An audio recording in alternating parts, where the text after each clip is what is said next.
સ્વામિનારાયણ રે વચનામૃત ગંડાંત્ય પ્રકરણનું 37. વાહ. કલ્યાણના અસાધારણ સાધનનું જય મા. સંવત 1885 ના વૈશાખ સુધી પડવાને દેવા સ્વામી શ્રી સહજાનંદજી મહારાજ શ્રી ગઢડા મધ્યે દાદા ખાચરના દરબાર માંથી વાડીએ ચડીને શ્રી લક્ષ્મી વાડીએ પધાર્યા હતા. ને તે વાડીને મધ્ય જે ઓટો તે ઉપર વિરાજમાન થયા હતા. ને સર્વ શ્વેત વસ્ત્ર ધારણ કર્યા હતા. ભાદરનો મહંત આયા છે.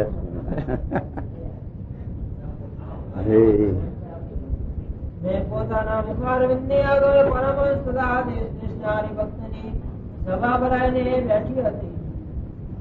પછી શ્રીજી મહારાજે સર્વ પરમહંસ તથા હરિભક્ત પ્રત્યે પ્રશ્ન કર્યો છે, આ જીવને કલ્યાણનું અસાધારણ સાધન શું છે, જેને વિશે પ્રવર્તે તેનું નિશ્ચય કલ્યાણ થાય ને તેમાં બીજા કોઈ વિઘ્ન પ્રતિબંધ કરે નહીં. જો ગુરુ અરે સાંભળો, આ વાત આવી કલ્યાણ નું અસાધારણ સાધન આવ્યું. એ ભગત મહારાજ ક્યાં બેસીને વાત કરે છે? ક્યાં આગળ? હે ઓટો ક્યાં છે? ભાર્યો છે ને? દર્શન કર્યા છે? હા, એ આરસ ની છત્રી બંધાઈ દીધી. એ સાચી વાત. એ મહારાજ લક્ષ્મીવાળી બેસીને વાહારવા વાત કરે. કલ્યાણ નું અસાધારણ સાધન કે છે. સાધન કલ્યાણના ઘણા છે. કલ્યાણના સાધનનો પાર નથી, પણ દાખલો ઘણો ને ફળ ઓછું. દાખલાનો પાર નહીં. કલ્યાણ સારું પેલા ગિરનારમાં જાય છે ભૈરવ જપ ખાવા. શું કરવા જાય છે? કલ્યાણ સારું ને કહો. એ પથરા ઉપર આંખો પાટા બાંધીને પડતું મેલે અને હેઠા પડે. 2 માઇલ જેટલું ઊંડું તે જાય, ગોદા નીકળી જાય ને ત્યાં પણ બખોલામાં બહુ રસ ગીધ ખોલી ખાય. શા સારું કર્યું? કલ્યાણ સારું. હવે એ કલ્યાણ કેવું હોય કહો? દાખલો કેટલો? પ્રાણ અર્પણ કરી દીધા. તારે આવા સાધુ સ્વામીને પ્રાણ અર્પણ કરી દે તો કેવું કામ નીકળી જાય? વળી લાડવા ખાતા ખાતા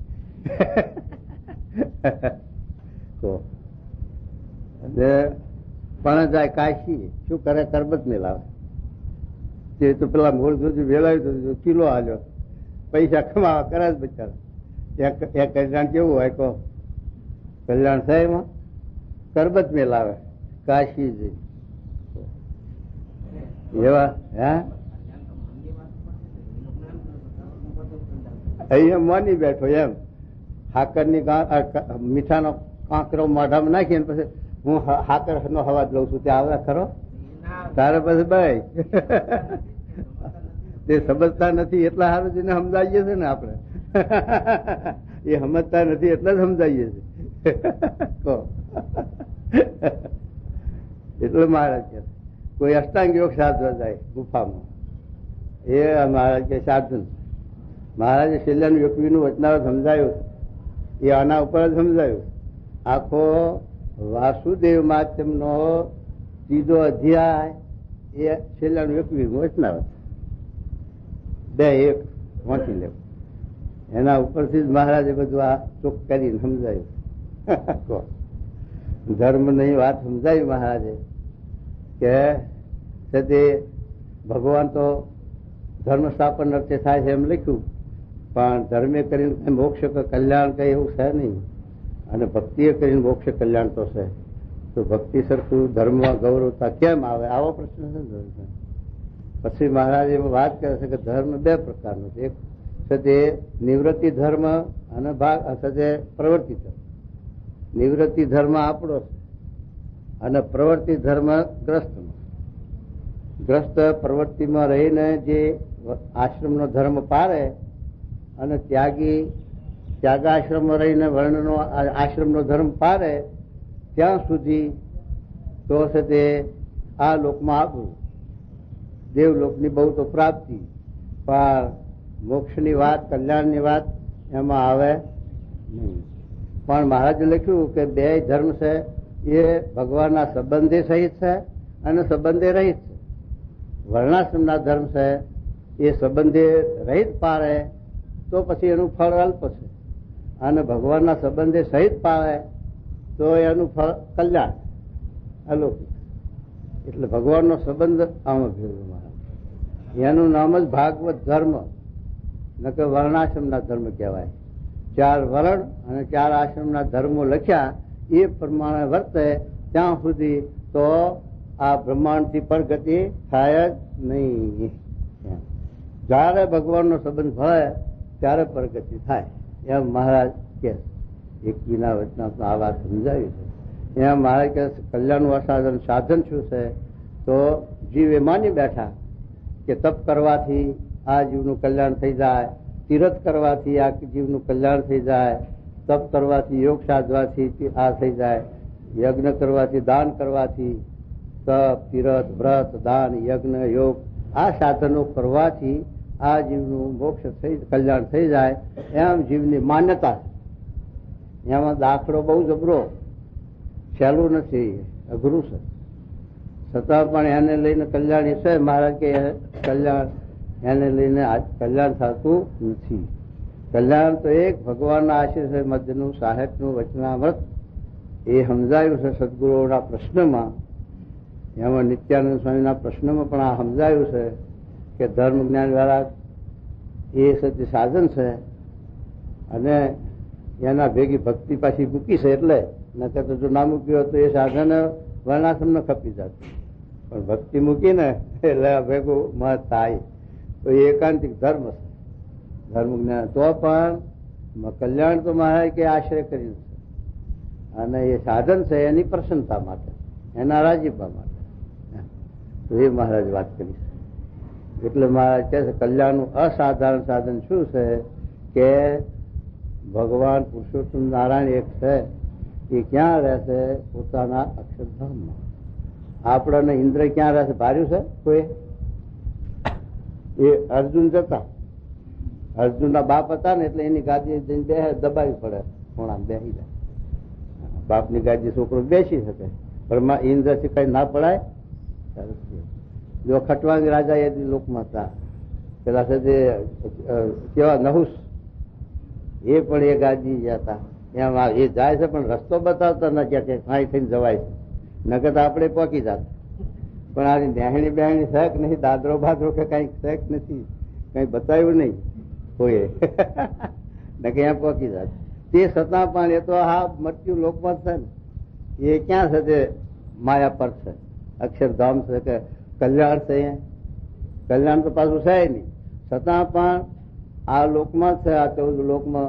તો એની આપણને ગતિ નથી. 14 લોકમાં આ મૃત્યુ લોક સિવાય કાંઈ ભાર્યું નથી. તે મૃત્યુ લોકમાં પાછા 9 ખંડ ના એવું કશું ભાર્યું નથી. એ તો હવે એવો થયા છે અમેરિકા, રશિયા, જાપાન ને બધું જોવા માંડ્યું. એ ભાર્યું નતું 25 વર્ષ પહેલા. કાને ભાર્યું હતું? 50-60 વર્ષ પહેલા કે 100 વર્ષ.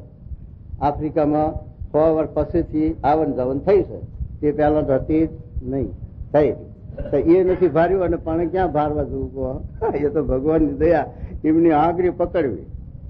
આપણે મુંબઈ શહેર ભાર્યું નથી, પણ મુંબઈના બેઠા જોવા બેઠા, એની આંગળી પકડી લેવી એટલે સીધા મુંબઈ થઈ. પૂછવાનું નહીં આ ગાડી ક્યાં જાય છે, આ ક્યાં આવે છે, ક્યાં સ્ટેશન ઉતરવાનું, શું કરવાનું, કયા લટ્ટામાં જવાનું, કયા પરામાં જવાનું, સેન્ટરમાં જવાનું, બહાર જવાનું, ક્યાં, એ કઈ પૂછવાનું? આની આંગળી ઝાલી એટલે બસ. અને એ ના હોય તો ગોથા ખાવાના. સરનામા વગર હાથે આવે મુંબઈ? ફલાણા ભાઈના ઘેર જવું છે, સરનામું ના હોય તો પાડોશી એ ના જાણે, જોલિયાને ખબર ના હોય કે આ માણસ રહેતા ફલાણું. આપણે જઈને ના જોડલી રૂમમાં પૂછીએ તો કે ભાઈ હવે ખબર નથી અમને. કારણ એ સવારે મુઠે હોવું ના ધંધે જતા રાતે આવીને સુઈ જાય. જય સ્વામિનારાયણ, કોઈને કોઈની ખબર જ નહીં. શહેરમાં એવું છે, ગામડામાં બધા એકબીજાને ઓળખે. ગામડું નાનું રહ્યું એટલે એકબીજાની શરમ મોહબત ઓળખાણ હા ના બધું પ્રવૃત્તિ ખરી. પણ ત્યાં તો કાંઈ ન મળે. આ પેલી 8મી ગલી સેન્ટરમાં રામજી કેશવજીનો માળો, એમાં રૂમમાં અમે ઉતરેલા. હા ખેતવાડી, એમાં ઉતરેલા. અને મારો ગુંડો આવ્યો ગઠિયો, તાળું તોડી અને વાહન પહોણ ઉપાડી ગયો. ભેગા અમારા લોટાઈ ગયા, બધું ગયું. તો પણ પેલા પાડોશીને પૂછ્યું, એટલે કોઈ આવ્યું કે શી ખબર? કાંઈ ખબર નહીં કોઈ કશી નહીં. લ્યો પછી નિર્ગુણ સ્વામી પગ તો પસાડ્યા. પેલો ભયો હોય ને, ભયો એ માળો હાથવનાર એક ભયો રહેતો હોય, તે ભૈયાને ઘણો ધમકાયો, ના આગુ પાછું કરી. પછી એ તો મુંબઈ છે અલબેલી, અહીંયા પત્તો લાગે કઈ સ્વામી? ના પત્તો લાગ્યો થઈ જુ બધું. તે એવું થયું. એમાં મુંબઈ શહેરમાં પત્તો ના લાગે. હવે મુંબઈ જેવા શહેરમાં પત્તો ના લાગે તો અક્ષરધામનો પત્તો મેળવો છે. એકદમ ક્યાંથી લાગે કહો? એ તો અક્ષરધામના ધણી મળ્યા છે, એની આંગળી પકડી લેવી. જ્યાં સ્વામિનારાયણ પૂછવું ના પડે. કહો એ ભક્તિ સ્વામી સાંભળો. સહેલામ સહેલું એ અસાધારણ કલ્યાણ થઈ. તું મારા આ કલ્યાણ જો શું કે સાંભળો. કલ્યાણનું અસાધારણ સાધન શું છે જે વિશે પ્રવર્તે તો એનું નિશ્ચય કલ્યાણ, નિશ્ચય નક્કી થઈ ગયું. પછી પૂછવાનું જ નહીં. એ પ્રમાણે જો વર્તે તો મારે કે પૂછવાનું જ નહીં કે કલ્યાણ શું ને ક્યાં જવું છે ને ક્યાં રહેવું છે. થઈ હા. તેમાં બીજા કોઈ વિઘ્ન પ્રતિબંધ કરે નહીં. હા એ કહો તથા એવા કલ્યાણના સાધનમાં મોટું વિઘ્ન શું છે? લ્યો પાછું આ પછી ક્યાં ડબલ મેલ્યું. એક વાર પેલું શું કીધું? નિશ્ચય કલ્યાણ. પછી શું કીધું? એમાં કોઈ પ્રતિબંધ કરે નહીં, કોઈ વિઘ્ન આવે નહીં, કોઈ આવરણ આવે નહીં, એવું બોલ્યા. અને પછી પછી વિઘ્ન મૂક્યું. પેલા કે છે કઈ નથી, એવું ક્યાં મૂક્યું બીજામાં? તો હે હું નિર્ભય થઈ ચુક્યો. 12મું. હા, અને પછી વિઘ્ન પાછું મૂક્યું કે નહીં? આવ્યું કે નહીં સ્વામી? નિર્વિઘ્ન થઈ ગયો. લ્યો નિર્ભય થઈ ગયો, કરતા થઈ ગયો, કાંઈ કરવાનું નહીં. અને પછી લાઈ મેલ્યું પાછું વિઘ્ન. એવું અહીંયા આવ્યું. તો એ વિઘ્ન મૂક્યું છે અને નિર્વિઘ્ન કર્યા. તો એ મહારાજ કે હવે આ સાધારણ કલ્યાણ નું સાધન શું કે એમાં કોઈ પ્રતિબંધ આવે નહીં, આડું આવે નહીં, આવરણ આવે નહીં, વિઘ્ન થાય નહીં. થઈ જો શું કે કલ્યાણના સાધનમાં મોટું વિઘ્ન શું છે જેને કરીને તેમાંથી નિશ્ચય પડી જાય. એ પણ કહો. એ પણ કહો. પછી સર્વે પોતાની બુદ્ધિ પ્રમાણે ઉત્તર કર્યો, પણ એ પ્રશ્નનું સમાધાન ન થયું.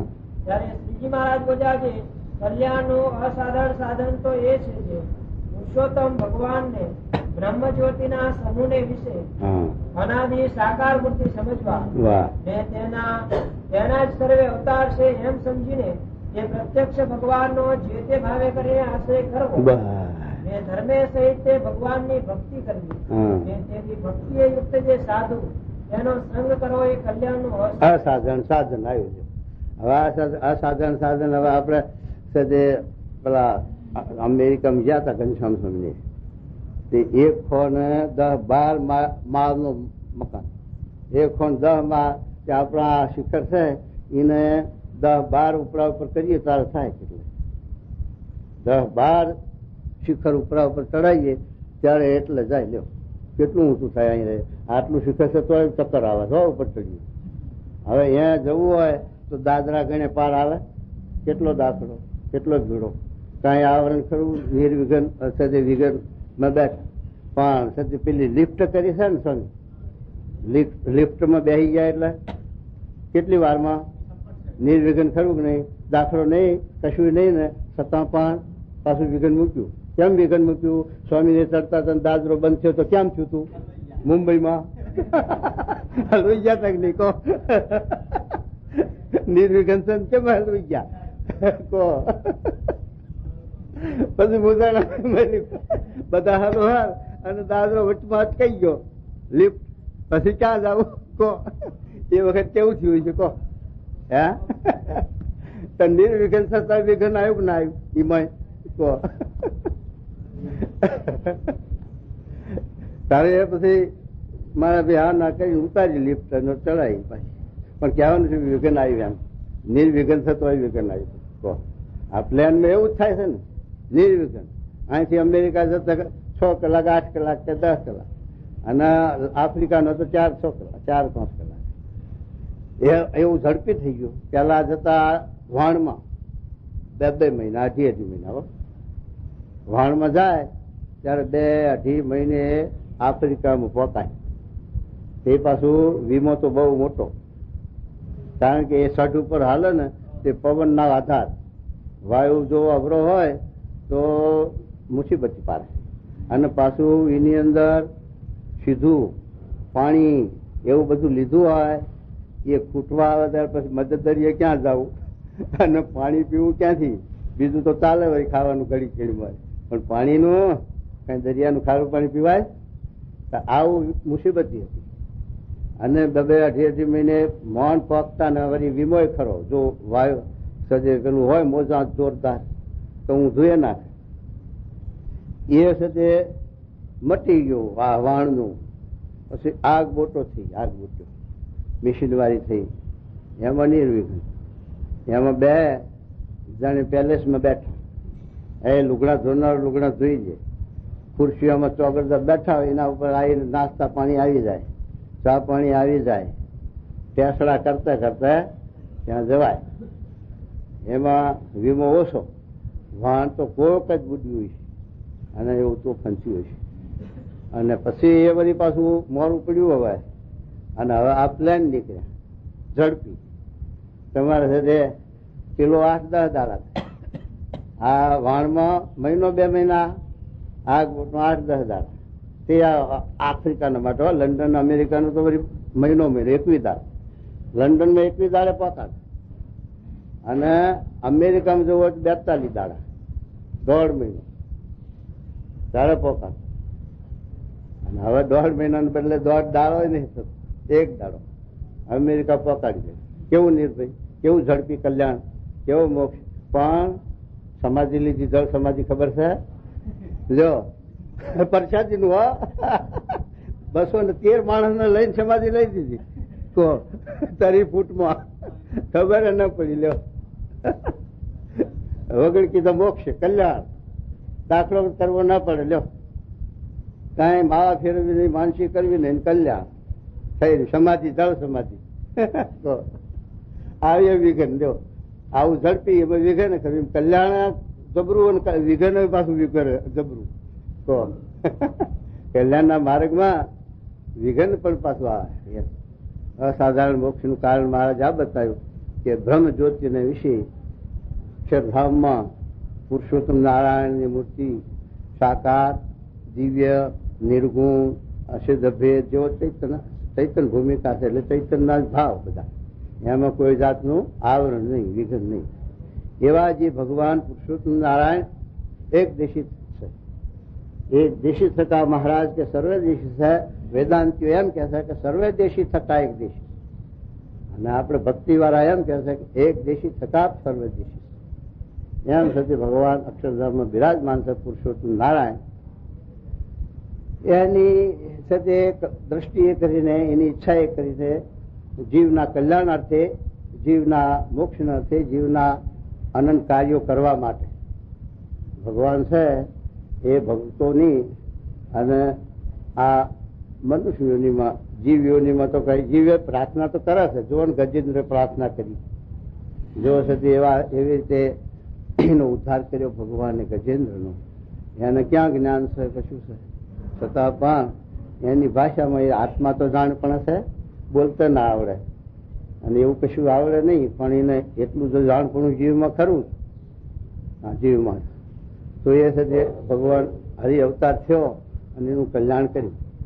એમ છે ભગવાનને જયારે દેવોને સમુદ્ર મંથન કરીને અમૃત લાવીને દેવોને આપવું હતું, અમર કરવા હતા દેવોને, અને દાનવોથી રક્ષા કરવી હતી, ત્યારે પછી ભગવાને બેને સમજાવ્યું દેવોને કે ભાઈ આપણે કોઈ એવું શુભ કાર્ય, સારું કાર્ય કરવું હોય તો સંધિ કરવી જોઈએ. કુટુંબી સાથે, મિત્રો સાથે, દુશ્મનો સાથે, જેની તેની સાથે પણ આપણે કાર્ય સાધવા માટે સંધિ કરવી પડે એટલે રાગ કરવો પડે, સંપ કરવો પડે.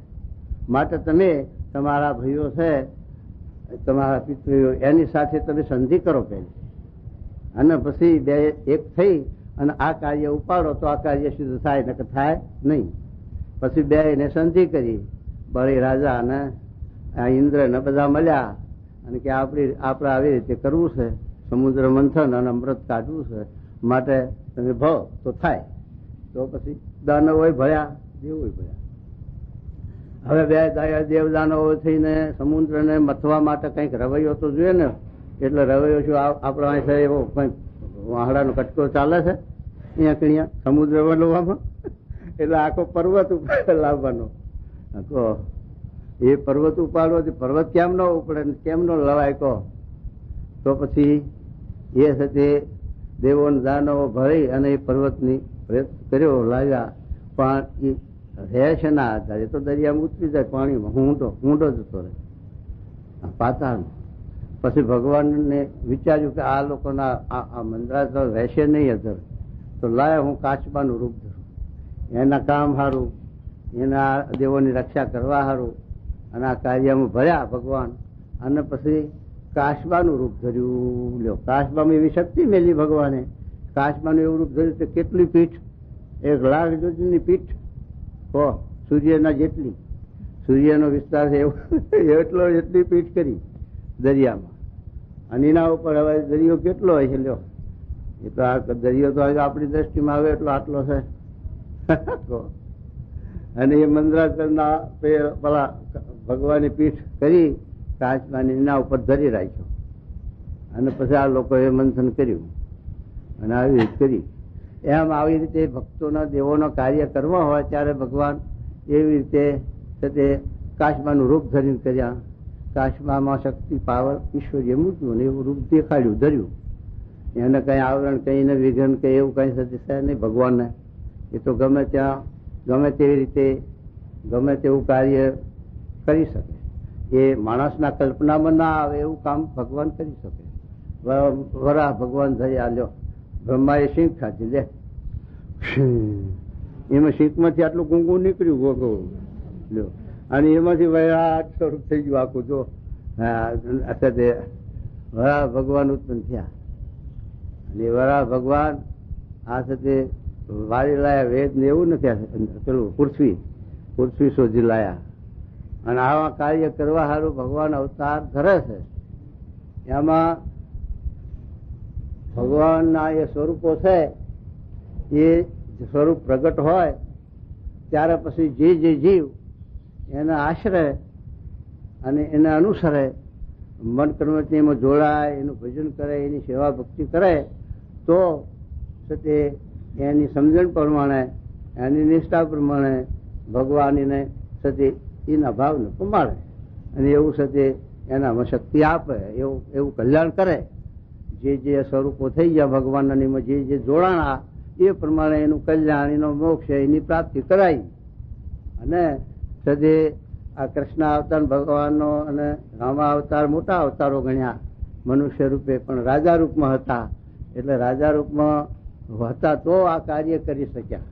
સદે હજારો સદે અસુરોનો નાશ કરી અને સદે ભગવાને સદે આ ધર્મનું સ્થાપન કર્યું. અને દૈવી જીવો, ભગવાનના ભક્તો, એની સાથે રક્ષા કરી. કારણ કે દૈવી જીવો હોય એને આસુરી જીવ પજવે, અને આસુરી જીવને પકી ન વરાય એ આસુર ભાવ. એટલે અને પેલા આપણું આ ગામ છે, ભલે 5000 ઘરની વસ્તી હોય.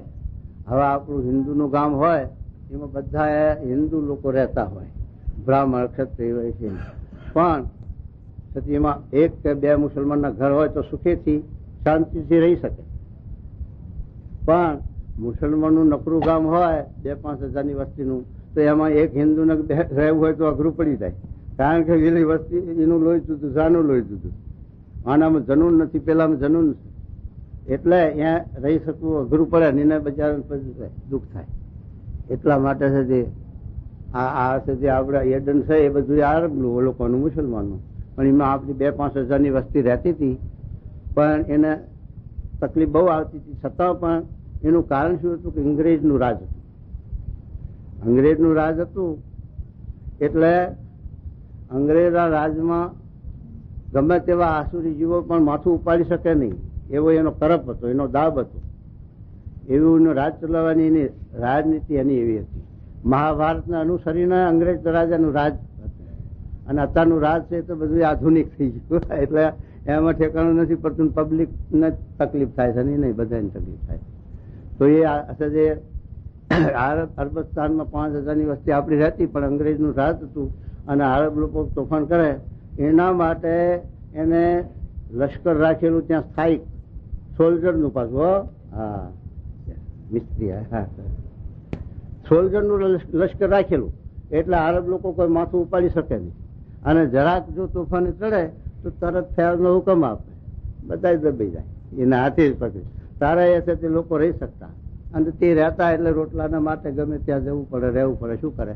નકર આખું એ ગામ જુઓ તો કહાઈનું જ. કારણ કે મુસલમાનની વસ્તી નર્દમ મંસાહારી શહેર, એટલે એમાં હિન્દુને રહેવું બહુ મુસીબતી. પણ શું કરે બિચારા, દેશ કાળે કરીને રોટલા સારું ત્યાં જવું પડે, રહેવું પડે.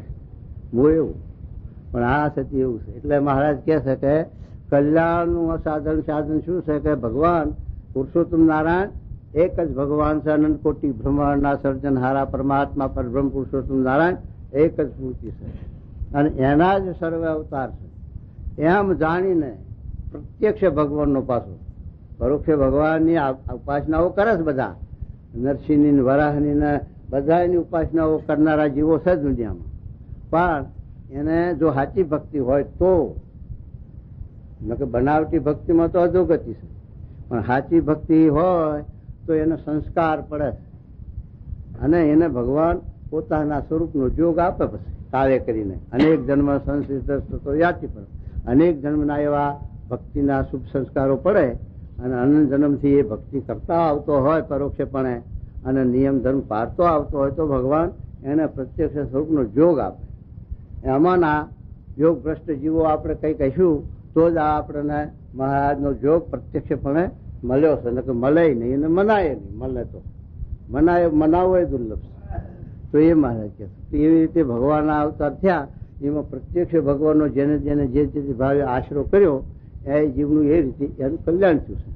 અને એની રુચિમાં, એની મરજીમાં એમાં ભળવાની વાત આવી. પરશુરામ ભગવાન થયા, પણ એને અનુસરનારા જે હતા એને પરશુરામની રુચિમાં ભરવું જ પડે.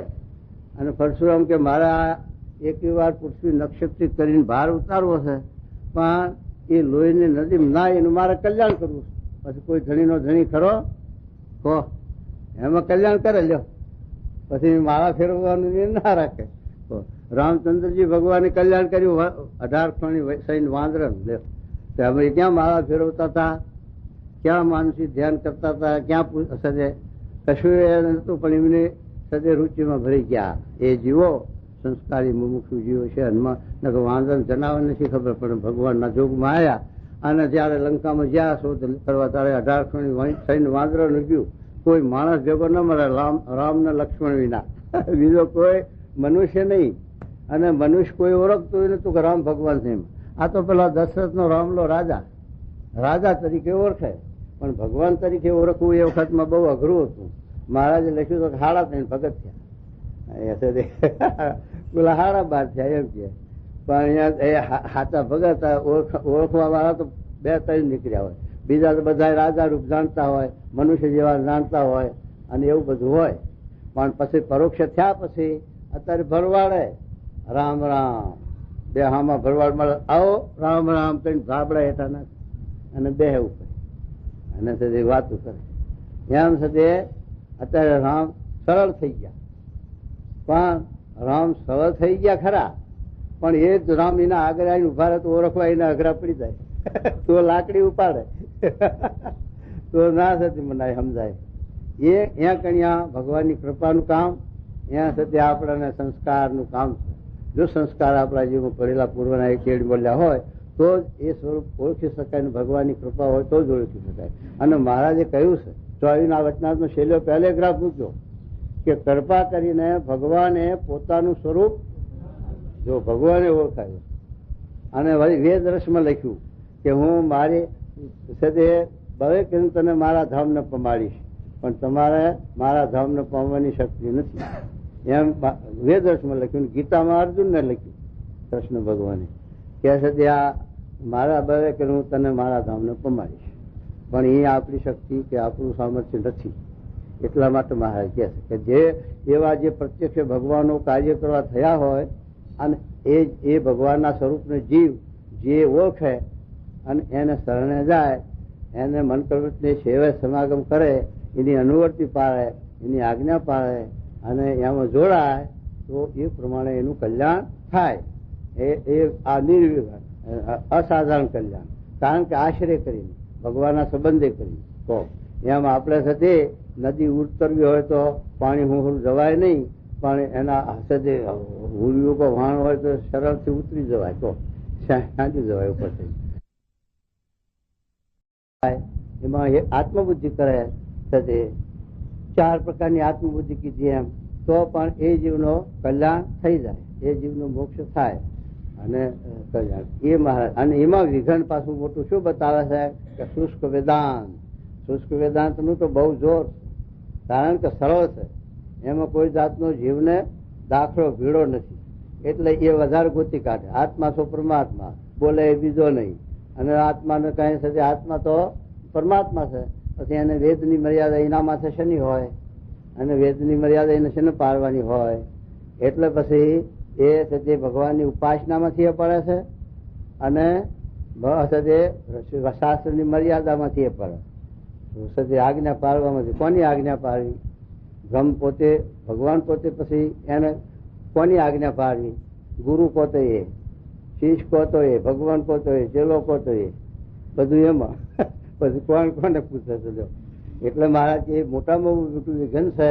એટલે મહારાજે એનું તો બહુ જ ખંડન કર્યું. 19માં લાવ કાગળ લખી મહારાજ કે ગામો ગામ હરિભક્તો પર દેશો દેશ, કે ભલા થઈને શુષ્ક વેદાંત. પેલા 18માં 2નું વર્ણન લખ્યું, નાસ્તિક અને શુષ્ક વેદાંત. પણ મહારાજે વિચાર કર્યો કે નાસ્તિક નો જોગ ઓછો, પણ આ શુષ્ક વેદાંત છે એ તો વેદાંત તો આપણે આવ્યું, એટલે આપણો ધર્મ છે એ વેદના અનુસરીને છે. તો એ વેદાંત છે એમાં શુષ્ક વેદાંત અને શુદ્ધ વેદાંત બે નો એક ભેગું હારો છે. એટલા માટે ભૂલા પડી જવાય. ભેગી હારો એનો વધારે ભય, છેટો હોય એનો ભય ઓછો, પણ ભેગી હારો હોય એનો ભય વધારે, એનો સંગ વધારે લાગે. ભેગા રહેતા હોય એનો સંગ વધુ લાગે. તો એ સાથે મહારાજે એ કીધું કે શુષ્ક વેદાંતિ છે એ ભગવાનની ભક્તિમાં, ભગવાનના કલ્યાણના માર્ગમાં મોટામાં મોટું વિઘન છે. અને એ વિઘન સમજાય એવું નથી, અને જીવને સરળતા પડે છે. કારણ કે કોઈ જાતની થતી એને બીક નહીં, ઉપાસનાની એ બીક નહીં, કોઈની સેવાની સમાગમની બીક નહીં, કશું નહીં. પોતે જ ભગવાન થઈ જાય, પોતે જ બ્રહ્મ થઈ જાય, એને પછી બીક ક્યાં રહે? એટલા માટે મહારાજે એનું ખંડન કર્યું કે શુષ્ક વેદાંતની પ્રતીતિ આવે નહીં. શુષ્ક વેદાંત જો હોય તો એમાં ભગવાનની ભક્તિમાંથી પડી જાય, ઉપાસનામાંથી પડી જાય, નિષ્ઠામાંથી પડી જાય. કારણ કે મહારાજે તો એટલું બધું મૂક્યું કે ભગવાન છે એ અપાર છે, જેમ આકાશના પારને કોઈ પામી શકતું નથી એવી વસ્તુઓ છે. આ ભણતર છે એનો પાર છે. તમે કેટલાય જન્મ લઈને ભણ્યા જ કરો. ઋષિ મુનિઓના 60,000 વર્ષના લાખ વર્ષની આયુષ્ય હતી તો એનો પાર આવ્યો નતો. અપાર વસ્તુ, એમ ગણતરની અપાર વસ્તુ અને તણતરની અપાર વસ્તુ, આકાશની અપાર વસ્તુ, એમ ભગવાનની અપાર વસ્તુ. એટલે એનો પાર છે જ નહીં. એટલે ભગવાને પણ ના પાડી કે હું મારા પાર નહીં પામી શકતો, હું મારા મહિમાને નહીં પામી શકતો, તો બીજો તો ક્યાંથી પામી શકે? માટે જેટલું ભગવાનનો મહિમા, ઈશ્વરીય સામર્થ્ય ફક્ત જાણે છે એટલું તો ઈશ્વરીય સામર્થ્ય પ્રતાપ એને આપે છે ભગવાન. અને ભગવાન તો એના માટે અપાર ના અપાર રહે છે. એટલે સ્વામી શિવ પણ ટળતું નથી, ધામમાં પણ ટળતું નથી, અહીં પણ ટળતું નથી. અને જે આ સાથે શુષ્ક વિધાન છે એ સ્વામી શિવ પણ જ ઉડાડી દીધું. એ તો ભળી ગયું, પાણીમાં પાણી ભરી જાય એમ ભરી ગયું. એ સાથે નિરાકારની ઉપાસના છે. અને આવી રીતે એની અંદર વિઘન છે, આવરણ. એટલે ભક્તિ માર્ગ જ બંધ થઈ જાય અને કલ્યાણનો માર્ગ બંધ થઈ જાય. એટલા માટે મહારાજે એનું ખંડન કર્યું છે. અને એની પ્રતીતિ જો આવી તો મારે કે એને ભગવાનના માર્ગમાંથી પડ્યો જાણ. એટલે એની પ્રતિતિ ના આવે એટલા માટે મહારાજ આમાં ચેતાવે. શું કહે છે સાંભળજો. હો ધર્મે સહિત ભગવાનની ભક્તિ કરવી, ભક્તિએ યુક્ત જે સાધુ તેનો સંગ કરવો. ભગવાનની આવી આજ્ઞા અને ઉપાસના બે જેનામાં દઢ હોય એવા સંતનો સમાગમ કરવો. એમ એવો આપણને સમાગમ સ્વામીનો મળ્યો, એમના સમાગમથી જ આપણને અક્ષરધામની પ્રાપ્તિ, મહારાજની પ્રાપ્તિ, મહારાજનો સાક્ષાત્કાર અને કલ્યાણની પ્રતીતિ બધું આવી જાય. કારણ કે એમાં બધું રહ્યું છે. ગુરુ વિના જ્ઞાન અને ગુરુ વિના આત્મવિચાર ક્યાંથી આવે? ભગવાનનો આપણને અનુભવ ક્યાંથી થાય? માટે એવા જે બ્રહ્મવેત્તા ગુરુ હોય એ ગુરુમાં મારા કે અક્ષરધામ, મહારાજ અને બધું આવી જાય. અને એવું સારંગપુરના દસમાં લખ્યું. અને મહારાજે સાથે વડતાલના દસમામાં પણ આ જ પ્રશ્ન આ જ વાત છે. વડતાલના દસમામાં પણ આ ભગુભાઈનો પ્રશ્ન આત્યંતિક કલ્યાણ કેમ થાય, મોક્ષ કેમ થાય જીવનો, ત્યારે પણ મહારાજ એમ લખ્યું કે રાજા રૂપ ને સાધુ રૂપ ભગવાન અવતાર થાય છે. અને એ સાથે રાજા રૂપ હોય ત્યારે આવી રીતે લક્ષણ હોય તે 39 અને 64 કળા અને એવું લખ્યું. અને સાધુ રૂપે હોય ત્યારે 30 લક્ષણ 32 લક્ષણ હોય તો સાથે અમારા સાથે કહેતા કે જોગી બાપામાં આ શાસ્ત્રમાં લખ્યા લક્ષણ એમાંથી એક શાસ્ત્રમાં લખ્યા છે એ પ્રમાણે સાથે ઓછું રહેતું હોય તો જોગી મહારાજ માંથી નીકળે. એમ સાથે સર્વ ગુણે સંપન્ન એવા પુરુષ હતા. એનું પ્રમાણ શાસ્ત્રી મહારાજ આપ્યું. શાસ્ત્રી મહારાજ કે એક આ બ્રહ્માંડમાં તો શું પણ અનંત કોટી બ્રહ્માંડમાં પણ જોગી જેવા સાધુ નથી એમ બોલ્યા સ્વામી. પછી હવે પુરાવો કોનો લેવો, સાક્ષી કોની લેવી? તો એવા પુરુષ હોય ત્યારે પછી આપણે અક્ષરધામમાં બેઠા. એવા પુરુષમાં આપણને હેત થાય એટલે અક્ષરધામમાં બેઠા. એ અક્ષરધામ રૂપ છે એમાં આપણે બેઠા છે. એમના વિશે આત્મબુદ્ધિ હેત થયું તો પછી આ કલ્યાણમાં ગોતવા ક્યાં જવું? પછી એ છેલ્લો જન્મ અક્ષરધામની પ્રાપ્તિ. એમ અત્યારે પ્રમુખ સ્વામી છે એ જોગી બાપાનું સ્વરૂપ કહો, શ્રી શાસ્ત્રી મહારાજનું કહો, શ્રીજી મહારાજનું સ્વરૂપ કહો, ગુણાતી સ્વરૂપ કહો, જે કોઈ એક જ છે. અને એમાં બધું આવી જાય. અને એમના સંબંધે એમના વિશે જો આપણે સાથે મન કર્મ જોડીએ અને જે હોય સાથે 54ના વચનાત્મા આત્મબુદ્ધિ કહી એવી આત્મબુદ્ધિ જો એમાં થઈ જાય તો પછી કલ્યાણનું અસાધન સાધન થઈ જાય. કોઈ જાતનો દાખલો ભીડો નહીં અને સહેજે આ ગૌસાગર તરી જવાય અને મોક્ષ થઈ જાય. જો એમાં આપણા એમની આજ્ઞા અને એમના વિશે આત્મબુદ્ધિ હેત એમાં જોડાઈ જવાનું જે તે ભાવે એમ પાછું કીધું મહારાજ.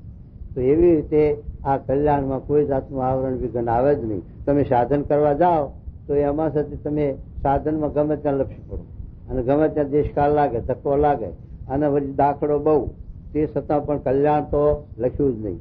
કલ્યાણ તો લખ્યું જ નથી. અને કલ્યાણ થાય તો આવું થાય, ખાવા પીવાનું અને દેવલોકનું કાળલોકમાં વધ્યું. પણ આ કલ્યાણના માટે એક ભગવાન જ છે અને એ ભગવાનનું પ્રત્યક્ષ સ્વરૂપ છે. પાછું એ સ્વરૂપનો જે છે એના આશરે જાય, એને ઓળખે, મને વચને દેહ કરીને સેવા કરે, સમાગમ કરે અને એમની આજ્ઞા અનુવર્તી પાડે તો પછી કલ્યાણનું કોઈ જાતનું આવરણ વિઘન નથી અને અસાધારણ કલ્યાણ થઈ જાય. એમ કે મહારાજ. શું કહેજો? એ કલ્યાણનું અસાધારણ સાધન છે, એમાં બીજા કોઈ વિઘ્ન પ્રતિબંધ કરતા નથી. અને એ સાધન જે છે મોટું વિઘ્ન એ છે કે શુષ્ક વેદાંતિનો સંગ કરવો. અને જો એનો સંગ કરે તો તેને શું વિઘ્ન થાય? તો તેનો સંગ કરનારો તેને વિશે હેત થાય. અને જે હેત થાય તે ગુણે કરીને થાય છે. જેમ કોઈ કે કાળમાં અન્ન આપીને જીવાડ્યો હોય તેની ઉપર હેત થાય, તેવી રીતે જેને ગુણ કર્યો હોય તેની ઉપર હેત થાય. જેમ કે શુષ્ક વેદાંતિ તે એને એમ ગુણ દેખાડે છે. આ હેતનું કારણ બતાવી જોયું. અત્યારે જે આ સાથે ઈસુ ખ્રિસ્ત વાળા ના ધર્મના છે બધા, એ લોકોની આ જ પ્રવૃત્તિ છે ને. એ લોકોને એટલે બધી એ લોકોને સાથે આ ગરીબ લોકોમાં સાથે જઈ અને એને પછી ઉપદેશ તો પેલો નહીં, ઉપદેશ તો પછી પણ પેલું એને સાથે વ્યવહારનું ખાવાનું, પેલું ધંધો પાણી, પછી એને ભણાવવું, એને ગ્રસ્તાશ્રમ કરી આપવો, એને નોકરી ધંધે ચડાવી દેવા, એ રીતની જે આ પ્રવૃત્તિ એને કરીને પછી કલ્યાણ હોય કે ના હોય વાત એ જોવાની નહીં. અહીંયા ભગવાનની આશ્રક ઉપાસના ભક્તિ કે કલ્યાણ છે કે નથી કે મોક્ષ કે શું નિયમ ધર્મ છે શું આજ્ઞા ઉપાસના છે કાંઈ જોવાનું નહીં. કલ્યાણમાં કલ્યાણ આ કે આ લોકમાં સતી બેકાર હોય એને સતી રસ્તો ચડાવી દે એટલે એ જ મોટું કલ્યાણ. એટલે એમાં કેટલી વસ્તી છે ઈસુ ખ્રિસ્તન કે 70 કરોડની, પણ શું પાક્યું એ તો આમાં આમાં ને વાણીના ભજીયા જેવું એને કુંડાવે એમ અને એમાં કાંઈ સાથે નિર્વાસનિક થવું કે નિયમ ધર્મ પાળવા કે એવું કઈ સાથે આદર્શ એવો ન મળે. એમ સાથે મહારાજ કીધું કે આવી રીતે સાથે કોઈ હેત થાય છે શેને કરીને થાય છે કે કોઈ કાળમાં કોદરા આપ્યા હોય, કોઈ આપતકાળે મદદ કરી હોય, દેશકાળે મદદ કરી હોય. જેમ નંદાજીની વાત, નંદાજીની ચૂંટણીમાં દાદુભાઈએ કંઈક સાથે ગામડામાં ફરીને પ્રચાર કર્યો અને મદદ કરી તો એના વિશે હેત થઈ ગયું, એના વિશે આત્મબુદ્ધિ થઈ ગઈ અને એને કરીને એને દેશકાળ આવ્યા. સાચી કે દાદુભાઈની સાથે આ પ્રવૃત્તિ જોઈ અને હરિભક્તોને ન રૂચ્યું અને સ્વામીને ખાસ બહુ કહ્યું ત્યારે એમને સત્સંગમાંથી બરતરફ થયા. ત્યારે સાથે નંદાજીને આ સાથે દેશકાળ આવ્યો કે સાથે એને લઈ લ્યો. સ્વામી કે એમને લેવાના માટે તો દાખલો કર્યો ના લેવાના માટે, તો હવે એ કેમ લઈ શકાય? તો એ બધું એ સાથે આ નંદાજીને સ્વામીનો સાથે સંબંધ તૂટી ગયો. એટલે કહેવાનું છું કે આવી રીતે એને સાથે આ વ્યવહારિક મદદ કરી હોય, સાથ આપ્યો હોય, કામ કર્યું હોય તો એનો એને લઈને પક્ષ થઈ જાય, એને લઈને હેત થઈ જાય, એને લઈને એના વિશે હેત થાય એટલે એનો ગુણ સહેજે આવે અને એની પ્રવૃત્તિ પછી જીવમાં આપણા જીવમાં ઉતારે અને ઉતરે. એ પોતાના મતમાં જોડવાની આ મોટા મોટી નિશાની. આપણે પણ સત્સંગ વધારવો હોય ત્યારે આપણે એમ નથી કરતા હરિભક્તને રાખવું, બોલાવવું, ખાવડાવવું, પીવડાવવું. એમ એ જે એવી રીતે કરે એટલે એમાં સહેજે ગુણ આવે ને એમાં સહેજે ભળે. પણ પછી એ ભયા પછી જો એમાં કલ્યાણ છે કે નથી એ જોવાનું હોય તો પછી ખબર પડે કે ભાઈ આમાં આટલું છે તે મોક્ષ છે ને આટલું કલ્યાણ છે અને આ રીતે આની પ્રવૃત્તિ છે એમ ખબર પડી જાય. અને જો છે તે પેલાને લઈને પક્ષ બંધાઈ ગયો પછી સાચું શું એને જણાય ને કાંઈ નહીં. એટલે પછી એના જીવનો કલ્યાણમાં વિઘન આવ્યું, મોક્ષમાં વિઘન આવ્યું, આવરણ આવ્યું. એમ છે શું કે જેમ કોઈ કાળમાં અન્ન આપીને જીવાડ્યો હોય તેની ઉપર હેત થાય, એવી રીતે જેને ગુણ કર્યો હોય તેની ઉપર હેત થાય. જેમ જે શુષ્ક વેદાંતિ તેને એમ ગુણ દેખાડે જે આત્મા છે તેને જન્મ મરણ નથી, તે નિરાકાર છે અને તે ગમે એટલું પાપ કરે તો પણ તેને દોષ ન લાગે. જેવો એને ગુણ બતાવીને ભગવાનની મૂર્તિના આકારનું ખંડન કરી નાખે ત્યારે એને મોટું વિઘ્ન છે. ઉપાસનામાંથી પડી ગયો, ભગવાન આકારનું ખંડન કર્યું, ઉપાસનામાંથી પડ્યો એટલે મોટું વિઘન. એમ ભગવાનની મૂર્તિમાંથી પડી ગયો માટે શુષ્ક વેદાંતિનો સંગ ક્યારેય ન કરવો. ક્યારેય પણ શુષ્ક વેદાંતના વાયરે ન જવું. મહારાજે પણ લખ્યું કે અદ્વૈત નું અમારું પ્રમાણ નથી. અદ્વૈત એટલે એક બ્રહ્મ જ છે, બધું બીજું કાંઈ છે જ નહીં. તો મારે કે અદ્વૈતમાં અમને રુચિ નથી. અદ્વૈતમાં આત્મા શું પરમાત્મા થઈ જાય છે. અદ્વૈત એટલે ભક્ત અને ભગવાન જુદા છે એમ નહીં રહે, એક જ બ્રહ્મ છે અને જીવીમાં બ્રહ્મ લીન થઈ ગયો, પાણીમાં પાણી ભરાઈ ગયું, તેજમાં તેજ ભળી ગયું એટલે પછી કાંઈ ના રહ્યું, થઈ રહ્યું. એટલા માટે મહારાજ આ કે માટે શુષ્ક વેદાંતિનો સંગ ક્યારેય ન કરવો. અને શુષ્ક વેદાંતિ તો મહાઅજ્ઞાની છે. થયું મહાઅજ્ઞાની ભાગ દીધો મહારાજ. હા, ભગવાનના ભક્તિ માર્ગમાં એવું મોટું કોઈ વિઘન એવું નથી ભક્તિ માર્ગમાં. એટલી વાર્તા કરીને શ્રીજી મહારાજ પાછા દાદા ખાચરના દરબારમાં પધાર્યા. ઉગમણા દ્વારના ઓરડાની વસ્તી ધુરજા પર બેસીને એમ વાર્તા કરી છે. ક્યાંથી મહારાજ આયા? લક્ષ્મીવાડી માંથી, જ્યાં સભા ઓટે હતી ત્યાંથી પછી મહારાજ આટલી વાત કરીને ઉઠ્યા અને પછી હવે ક્યાં આવ્યા? દાદા ખાચરના દરબારમાં. હવે ત્યાં પાછી સભા ચાલુ અને ત્યાં વાત કરે મહારાજ. જો શું કે વાર્તા કરીને શ્રીજી મહારાજ પાછા દાદા ખાચરના દરબારમાં પધાર્યા. ઉગમણા દ્વારના ઓરડાની ઓસરી ઢોલિયા ઉપર બેસીને એમ વાર્તા કરી છે. અમે સર્વશાસ્ત્ર ને સાંભળીને એ સિદ્ધાંત કર્યો છે અને અમે આ પૃથ્વીમાં સર્વ ઠેકાણે ફર્યા. તેની વિશે ઘણા સિદ્ધ દીઠા છે. એમ કહીને ગોપાલદાસજી આજે સાધુની વાર્તા કરી દેખાડી ને પછી એમ બોલ્યા છે, હું તો એમ જાણું છું જે ભગવાનની મૂર્તિની જે ઉપાસના ને ધ્યાન એ વિના જે આત્માને દેખવો એ બ્રહ્મને દેખવું એ તો થાય જ નહીં. થઈ ગયું. બ્રહ્મને દેખવું કે આત્માને દેખવું ભગવાનની ભક્તિ વિના, ઉપાસના વિના, ભગવાનની સંબંધ વિના સાથે સાધને કરીને કોઈ સાથે આત્મા નથી દેખ્યો. અને એ મનાય એવું ને સાંખ નિયોગ નિર્બીજ એને કરીને આ જીવનું કલ્યાણ અમે ક્યાંય જોયું સાંભળ્યું નથી. તો ઉપાસના એ કરીને જ દરેક વાત સિદ્ધ થાય છે. શું કે ઉપાસના એ કરીને જ આત્મા દેખાય, બ્રહ્મ દેખાય, પણ તે વિના તો દેખાય જ નહીં. અને ઉપાસના વિના આત્મા બ્રહ્મને દેખવાને ઈચ્છવું એ કેમ છે? તો જેમ આકાશને જીભે કરીને 100 વર્ષ સુધી ચાટીએ તો પણ ક્યારે ખાટો ખારો સ્વાદ આવે જ નહીં. થઈ. મહારાજની ઉપાસના વિના, મહારાજના આશરા વિના, ગુરુના સમાગમ વિના જ્ઞાન થાય જ નહીં. અને જ્ઞાન થયા વિના આત્મા ક્યાંથી આત્માનું ભાન થાય? જીવને આત્માનું ભાન થાય જ નહીં. અને મહારાજ લખ્યું છે 20મું વચનામૃત, જો છે તે એમનું આત્મદર્શન થતા હોય તો પછી અજ્ઞાન શું કરવા રહે જીવ? તો એ તો ભગવાન જેમ ગુરુ વિના જ્ઞાન નથી, એમ સાથે ભગવાનની ઉપાસના વિના, ભગવાનના આશરા વિના આ જીવ સાથે આત્માને દેખવો. પરમાત્મા એ વડતાલના 11 શબ્દ લખ્યો કે બ્રહ્મરૂપ થયા વિના સત્પુરુષનો મહિમા સમજાય નહીં, અને સત્પુરુષનો મહિમા સમજ્યા વિના સાથે બ્રહ્મરૂપ થવાય નહીં. તો વિરોધ આવ્યો છે. તો વિરોધ ક્યાં ટાળે? ત્યાં એ જ બતાવ્યું મારે કે સત્પુરુષમાં હેત આત્મબુદ્ધિ એને કરીને સત્પુરુષનો મહિમા સમજાશે, ભગવાનનો સાક્ષાત્કાર પણ થશે અને બ્રહ્મરૂપ થવાય બધું થશે. પણ સત્પુરુષમાં આત્મબુદ્ધિ હેત નહીં હોય તો સાધને કરીને ચાંગદેવ સાધન થોડા કર્યા, પણ જ્ઞાનેશ્વરનો કંઈક સંબંધ થયો ત્યારે સાથે કંઈક જ્ઞાનમાં આવ્યું, જ્ઞાન થયું. ને કે ત્યાં સુધીને અષ્ટાંગ યોગે સાધ્ય બચાવી દઈ અને સિદ્ધિઓ બધી મેળવી દાખલો કરી, પણ તોય પણ એને સાથે કોરો જ રહ્યો કરે. પણ જયારે જ્ઞાનેશ્વરનો સંબંધ થયો તો એને ભક્તિભાવ હતો, તો એને ભક્તિભાવ થયો.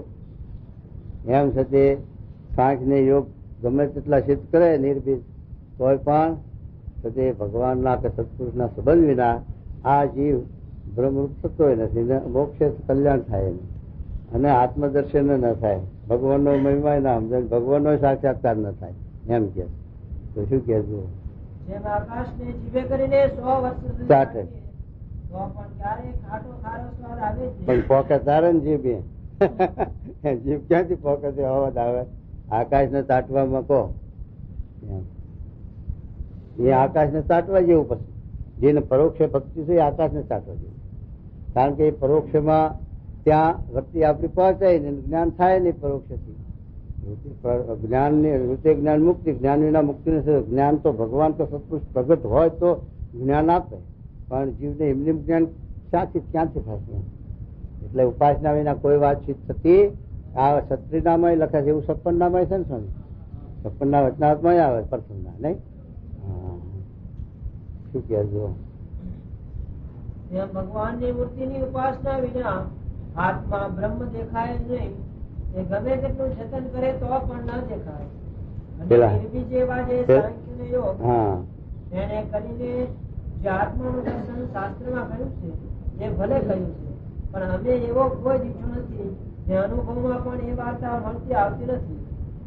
હા, મારે કે શાસ્ત્રમાં કહ્યું છે સાંખ નિયોગ નિર્ભીજ, સાંખ નિર્ભીજ યોગ એને કરીને આત્મદર્શન લખ્યું છે, પણ એ વાત અમને ત્યાંથી આવતી નથી, મનાતી નથી, શાસ્ત્રમાં નથી મળતી. માટે નિર્ભીજ સાંખ નિયોગ એને કરીને આત્માનો સાક્ષાત્કાર થતો નથી. એ તો ભગવાનની ઉપાસના એ કરીને જ, ભગવાનના આશ્રય કરીને જ આત્માનો અનાત્માનો વિવેક થાય છે. જેટલી નિષ્ઠા 56 લખી છે ને કે જેટલી ઈષ્ટદેવમાં નિષ્ઠા એટલો એ જગતમાં ખોટું થાય અને એટલો જગતથી જુદો પડે. આશ્રાવના ઉપાસના વિના જુદો પડી શકે જ નહીં, એ મહારાજ લખ્યું. માટે જેટલી ભગવાનમાં નિષ્ઠા, જેટલો સત્ય ભગવાનનો આશરો અને જેટલી નિષ્ઠા એટલો એ જગતમાંથી સત્ય વિરક્ત થાય, તે વિના થાય નહીં. હા, પેલા સ્વરૂપાનંદ શું કે આત્માનું શું ઘણા દેખતા, આત્માને ઘણા દેખતા પણ શાંતિ ના થઈ. તો એટલે એ કેવળ આત્મજ્ઞાન ભગવાનના સંબંધ વિનાનું એમાં સત્ય થાય ને. મહારાજ લખ્યું ને નારદ શિવ અને એ સત્ય બ્રહ્માદિક એ બધા શું સત્ય આત્મા નતા દેખતા અને આત્મનિષ્ઠા એ જેવી વર્તે બીજાને વર્તવું કઠિન છે તોય પણ વિઘનથી આવરણ થતું એ કઈ આત્મનિષ્ઠા એ સત્ય 3 દેશથી જુદું માનવું એ. પણ જે મહાકારણ ઉલ્લંઘવું એટલે ગુણાતીત આત્મા પોતાનો ગુણાતીત ભાવને પામવું એ ઉપાસના વિના પમાય નહીં. એટલા માટે છે તે મહારાજ કહે છે કે ઉપાસના વિના કોઈ વાતચીત થતી નથી. હા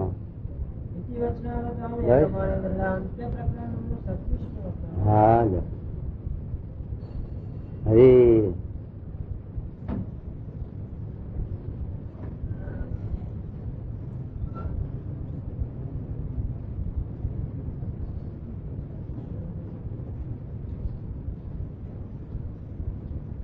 સ્વામિનારાયણ સ્વામીએ વાત કરી છે આ સત્સંગમાં અનંત અવતાર અને અનંત અવતારના ભક્ત આવ્યા છે. એ બધાને અક્ષરધામમાં લઈ જાઓ. ગુણાતીત તો જો 2000 અવતાર ને એના ભક્તો બધું આવ્યું. મહારાજ તો શું કરવા? પોતપોતાની ખોટ મૂકવા અને મહારાજનું સ્વરૂપ સમજવા. મહારાજનું સ્વરૂપ એ તો તે નરનારાયણ ઋષિએ ના કીધું વાસુદેવ માચમાં કે તે નારદજી કે તમે આ કોની? તમે તો ભગવાન છો, તમે પરબ્રહ્મ છો, પુરુષોત્તમ છો, તમે આ કોની ઉપાસના ભક્તિ કરો છો? આ મારા માનસુન ધ્યાન. તો પછી નારદજી તમને આ વાત કરું છું, બીજાને કર્યા જેવી નથી. તમે ભગવાનના ભક્ત છો એટલે તમને કહેવા વાંધો નહીં. પણ અમે સર્વ અવતાર પાસે એકલા પોતે ના કીધું કે હું એકલો જ કરું છું એમ, કે અમે જે બધા સર્વ અવતારો છીએ એ વાસુદેવ ભગવાનની ઉપાસના કરીએ છીએ એમ નારદજી ને બધા. પછી નારદજી કે તાર મને દર્શન કરાવો તો શ્વેતદ્વીપમાં મોકલે છે, ત્યાં જાય છે અને દર્શન કરવા વાસુદેવ. પણ એ સર્વ અવતારનું કારણ વાસુદેવ ભગવાન છે એટલે સર્વ અવતાર તે વાસુદેવના થયા એ તો ખરું. પછી આગળ વાત સમજાય. અને પછી સાવરણી મુનિ પૂછે છે કે શ્વેતદ્વીપની અંદર અક્ષરધામના મુક્તો આવે છે દર્શન કરવા વાસુદેવના, એ તો શ્વેતદ્વીપ તો મૃત્યુલોકમાં છે. તો પછી એ કેમ છે? ત્યાં કાર્તિક સ્વામી શું ઉત્તર આપે? કાર્તિક સ્વામી અક્ષરધામની દીક્ષ છે ત્યારે કે એ તો છે તે શ્વેતદ્વીપમાં જાય, ખટ ઉર્મે થાય, નિર્વિકાર થાય ત્યારે પછી અક્ષરધામમાં જઈ શકે. ત્યારે અક્ષરધામ પાછું જુદું આવ્યું તો એને એની સ્થિતિને નહીં થઈ. તો એ શ્વેતદ્વીપમાં આવે. લ્યો એ શ્વેતદ્વીપના વાસુદેવ એ ભગવાનનું સ્વરૂપ છે. એમાં અને ખટ ઉર્મે રહિત વર્તે છે. હા, મહારાજે સાથે આપણને કહ્યું એકાદશીના કે જેવા શ્વેતદ્વીપમાં મુક્ત છે એવું થવું છે આપણે, અને એમાં ધારવી નહીં. એવું ન થવાય ત્યાં સુધી જ્ઞાન યજ્ઞ અધૂરો જાણવો. એટલે ખટ ઉર્મે રહિત થયો એ સાથે ગુણાતીત ભાવને પામે ત્યારે જ અક્ષરધામમાં રહી શકે અને જઈ શકે. એટલે આ સાથે વચમાં વિહો મોકલ્યો સ્ટેશન. હા, શ્વેતદ્વીપ છે ને એ સ્ટેશન કર્યું. ત્યાં કણી આપણે સાથે ઇન્ટરવ્યુ આપવું પડે તારા આગળ જવાય. આપડે પરદેશમાં જોવે છે તો ડાક્ટર તપાસ બધું નહીં અને ચેક કરે બધું શરીર પછી જવા દે. માયા છે ત્યાં કણી આપણું ચેક કરે કે આ નિર્વાસનિક થયો છે કે નહીં થયો, કટુર મેળ થયો છે કે નહીં થયો, ત્યારે પછી આગળ જવા દે. ત્યાં અટકી જાય. ત્યાં સ્ટેશન આવ્યું તો કટુર મેળ આપણે છે આ સગનલાલ ધનેશ્વરની કીર્તનાવળી તમે વાંચી કોઈ દિવસ? એ સગનલાલ ધનેશ્વરની કીર્તનાવળી છે એની અંદર 12 વચનાવત લખ્યા. વાનસ્વામી વચાય છે જોયા છે. એ 12 વચનાવત છે. એક વચનાવતમાં લખ્યું છે કે ખટ ઉર્મે રહિત થાય એ ગુણા એવું લખ્યું છે. એ વચનાવતમાં એ ચોપડી છે આપણે ત્યાં લાઇબ્રેરીમાં છે, પણ તપાસ કરજો. સગનલાલ ધનેશ્વરની કીર્તનાવળી એવું લખે છે. એમાં 12 વચનાવત લખ્યા છે. એ 12 વચનાવત છે એ આ બહેના 73 બાલ્યા છે, એમાંના નથી. એટલે એની અંદર આ એક વચનાવત આવું લખ્યું કે ખટ ઉર્મે રહિત થાય ત્યારે ગુણાતીત થાય. હે શું કીધું? એ તો હવે એ તો ખબર પડે તો એ પરીક્ષા પાસ કરીએ તાર ખબર પડે આપણને. તો આ LLB છે, એ LLB છે એ શી રીતે ખબર હોય આપણે? તમે આવું કે આ LLB ભણ્યા છે, હશે કાંક LLB, પણ હું LLB થવું તો સાચી પરીક્ષા ને સાચું દેખાય, સાચી ખબર પડે, નકર ત્યાં સુધી ખબર પડે એવી નથી. પછી એ તો ભગવાન સ્વામીને મૂકી દેવું, એ કામ સ્વામીને મૂકી દેવું.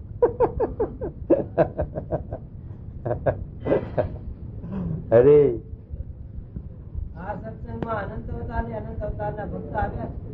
બધાને અક્ષરધામમાં લઈ જવા છે. હા, જો સાંભળો, એ ઉપર વાત કરી છે. આનંદ ધામનાથ મહારાજ ખૈરામ લખ્યું છે કે આ ફલાણો અવતાર છે, રઘુવીરજી મહારાજ રામ નો અવતાર છે, ગોપાલ કૃષ્ણ ભગવાન નો અવતાર છે, અને આ છે મુક્તાનંદ સ્વામી નારીજી નો અવતાર છે, સુખ સ્વામી સુખજી નો અવતાર છે, એમ બધું લખ્યું છે. અને એવું ખરડામાં લખ્યું છે, પણ એ શ્રીજી મહારાજ જાણતા, શ્રીજી મહારાજ લખ્યું, પણ એ ખરડા પછી ના રાખ્યા કે જીવને અમદાજ પરોક્ષમય લખે કે આ શેષ નારાયણ નો અવતાર છે, બળદેવજી ફલાણો આમ છે, નહીં લખ્યું એમાં? એવું લખ્યું છે, એટલે આ હોય અને લખે. પણ એ શ્રીજી મહારાજ કે બધા અવતારો આવ્યા અને એ અવતારોના ભક્તો આવ્યા, એને પોતાના સ્વરૂપનું જ્ઞાન આપવા. જો એ 6 હેતુ લખ્યા એમાં લખ્યું, 6 હેતુ ની અંદર ચોથો હેતુ જે લખ્યો છે એ આ લખ્યો છે કે પોતાના જે અવતાર એને પોતાના સ્વરૂપનું જ્ઞાન આપવા માટે અવતાર એમ લખ્યું. તારા પોતાના અવતાર છે તો એને મહારાજના સ્વરૂપનું જ્ઞાન નહીં હોય, પણ તે છતાં આ વાત લખી શકો છો. તો શું કહેજો?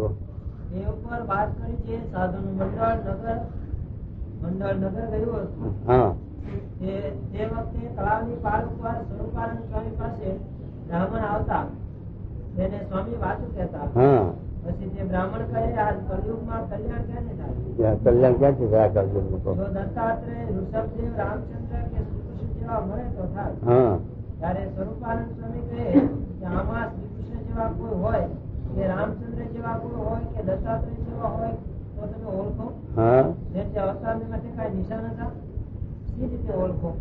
એમ સ્વરૂપાનંદ સ્વામી અવતાર માત્ર સાધુમાં બતાવ્યા. લ્યો. સ્વામિનારાયણે સ્વામી વાત કરી છે સંવત 1919 ના બીજા શ્રાવણ સુધી પડવાને દિવસે સ્વામીએ વાત કરી છે. વાતના એવું બળવાન છે ધામમાંથી પણ કાઢી નાખ્યું. લ્યો, ધામમાં તો ના હોય, પણ એટલું બળ આટલું બતાવ્યું, ધામમાંથી પણ કાઢી નાખે એવું છે. તેને ટાળવાના ઋષભદેવે 25 સાધન કર્યા છે. હા, અને મહારાજે 3 કર્યા છે. મહારાજે 3 જ કહ્યું અને ઋષભદેવે 25 કીધા. તે સત્પુરુષનો સંગ, એક સદવિચાર અને નિયમ. લ્યો, સદવિચાર હોય તો નિયમ આવે ને. એક તો ભગવાનનો સત્પુરુષનો સમાગમ અને નિયમ અને વિચાર કીધો ને. હા, એ સદવિચાર એટલે વિચારની તો વાત બધા લખી ને મહારાજે. વિચારનો તો પણ બહુ જ લખ્યું. બધા લોયાના 5મા વિચારનો, 55 પહેલામાં વિચારનો, 63ના 62ના વિચારનો. વિચાર તો મોટી વાત છે. વિચાર ન હોય તો જીવ ક્યાંય નો ક્યાંય હાલી જાય. વિચાર પહેલો. હા, બોટાદના ધનાસ્વામીએ સમાધિમાં સોનાની ઈંટ લેવા માંડી. જો એવી વાસના બળવાન છે. એવી વાસના બળવાન છે. વિસર્જકરણીના વચનામૃતમાં કહ્યું છે એવા સત્સંગી ન થવાય ને મારા ધામમાં લઈ જાય તો પણ પાછું આવવું પડે. હા, એવા સત્સંગી ના થાય, કઠોર મેં રહી તો ધામમાં લઈ જાય ભગવાન, પણ એ ત્યાં રહેવાય નહીં. બ્રહ્મરૂપ થયા વિના મહારાજ પુરુષોત્તમ જાણે તો અક્ષરધામમાં જાય, પણ બ્રહ્મરૂપ થયા વિના રહેવાય નહીં. 12મી વાત લખી છે ને સ્વામી, સીધા પ્રકરણની 12મી વાતમાં ગુણાતીત એ બોલાય.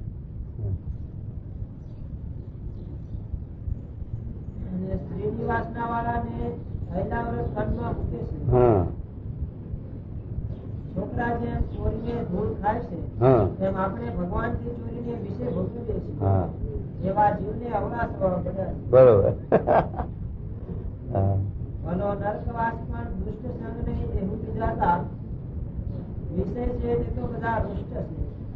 અહીંના વિષય તો છૂટે ખરા, પણ મૂળ પુરુષ આદિ સુધીના વિષય વળગ્યા હોય હાથ કાર્ય તે છૂટે છે. જો એ મહાકારણ મૂળ પુરુષ ના લખ્યા, દેવો ના લખ્યા, બ્રહ્માદિક ના લખ્યા, એ મહાકારણ. આ લોકના તો છૂટે, પણ એ છૂટવા બહુ અઘરા છે. એ વધારે કાજર, એ વધારે ખૂટે. જેમ 55 પહેલા લખ્યું છે ને એમ અહીંથી તો ઉદાસ થાય, કારણ કે અહીં તો તે વિષય છે પણ આકરા છે મેળવવા. એમાં તો દાખલા કરવા પડે તારે એ સતી પ્રાપ્ત થાય આ લોકનું સુખ. પણ સતી પેલામાં તો વગન દાખલાનું સંકલ્પ, કલ્પ વૃક્ષ, કામ દુર્ગા ગાયો, ચિંતામણીઓ, પારસમણીઓ, પછી ચિત્વ એ હાજર. પછી દાખલો છે નહીં નોકરી, નહીં ખેતી, નહીં વ્યાપાર, નહીં ઉદ્યમ, કોઈ જાતનો નહીં. હવે એનો દાડો કેમ ન જતો હોય? દેવતા દેવ લોકોનો દાડો છે ને જતો હોય તો હવે અહીંયા કડિયાથી મહારાજ કહે છે કે વધારે કાજર છે, વધારે ખૂટનું. એટલા માટે અહીંથી ઉખડવું અઘરું છે, અહીંથી ઉખડાય. એટલા સારું લખ્યું ને દેવલોક તો નરક છે, મોક્ષ ધર્મ એમ લખ્યું. એમ કે મૂળ પુરુષ સુધીની વાત લખી. પ્રકૃતિ પુરુષ એ જ મૂળ પુરુષ. હવે પ્રકૃતિ પુરુષ સુધીનું જે છે તે ખૂટણું છે એનું જ મહાકારણ લખ્યું છે. જ્યાં સુધી પ્રકૃતિ પુરુષ થી પર ગુણાતીત ભાવનું ન પમાય ત્યાં સુધી મહાકારણ ઉભું એમ છે. એ મહાકારણ ટાળવા માટે મહાકારણને ટાળેલા એવા આવા ગુણાતીત પુરુષ આપણને મળે ત્યારે એ સાથે સમજાય એવું છે. નકર તો ભાર રહી જાય, દેવોનો ભાર રહી જાય, અવતારનો ભાર રહી જાય, બીજાનો ભાર રહી જાય, પણ સાથે ચોખ્ખું થાય નહીં. એ તો એવા પુરુષ સિવાય કોઈ અંતઃકરણ ચોખ્ખું કરે એવું નથી. અંતઃકરણમાં અનંત ભર્યું, અનંત કોટી બ્રહ્માંડ ભર્યા.